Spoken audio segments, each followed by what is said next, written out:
so we thank you. Now then, we have Scott Vanya, and Scott is very unique. He is in the now with his poetry. He did submit, though, some poems ahead of time, and he may or may not do those. He wished to be in the now, but you're welcome to read his poetry. It's very meaningful, very depthful, and it's on page 32. So we welcome Scott, and he also is a host for a venue. If you'd like to speak about that before or after. Welcome, Scott. I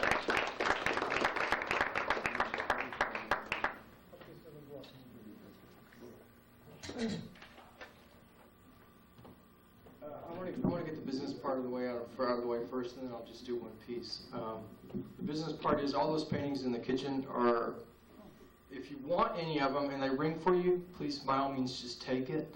If you feel later on you want to give some money for it, just drop it off at the cafe, meaning Full English Cafe, and that's cool. There's a sign-up sheet in case anybody wants to get on my poetry mail-out list on the side table, and there are discs that are the collected works of 26 years worth of writing, all in text and PDF format, and there's a browsable interface. Aside from that, let me do something. Not a lot of space up here.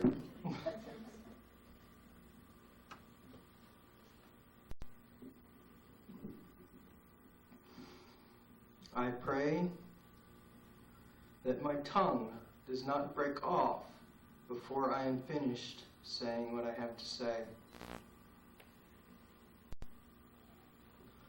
I am God. But God is not me. He has been delivered as each of you through a vehicle into the flesh where we must do our work. Connect one to the other. See eyes as a field of stars. For years, I went to poetry readings with poems in hand. And I would sit at table and edit them. Edit them as I brought them before me and scratched out words until finally I realized with the help of others that I could set them aside and just say what was on my mind. We each know it. It tickles at our tongue, in our fingers, in our hands, in our feet. It flows through us enough to bring our bodies to a place like this where we might hear others sing from that place that is oh so dark. But let it be known that even if you do not speak, you say millions of things. In the silence, sitting like a Buddha in meditation, the world watches and says, oh. Our abounding love for another soul, as true to themselves as they are to us. And if we are to do anything, let us be writers of face, of compassion, of kindness, to know that when I look at you, there is no one else but you. And if I go from this place to another place, there will still be some other me mingling with the crowd. And I pray that that person and that this person and that all peoples be as genuine and open until there is nothing but agape. A doorway opened to me once when I fell for a woman, not into a hole, but through the hole into an empty space of nothingness. And I knew I had achieved adoration, and love was something that perhaps could fail and may not work at all.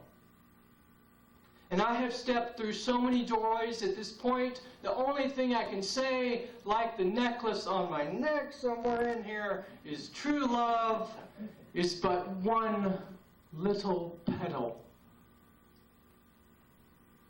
on the flower of agape. Unconditional love for any soul that would inhabit the world with you, because to at least some degree we do inhabit this world together. And if there is anything to take from this man who is standing on a stage speaking his mind, let it be that there are other faces behind other faces, and they too have agape in them, just waiting to get out.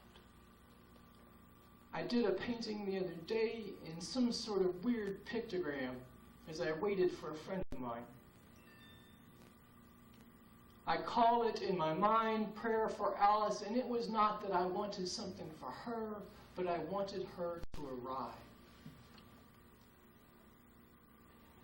Let it be that when you walk and you put 1 foot on the earth, you arrive fully in the moment we all share together. I rejoice in this moment we share together.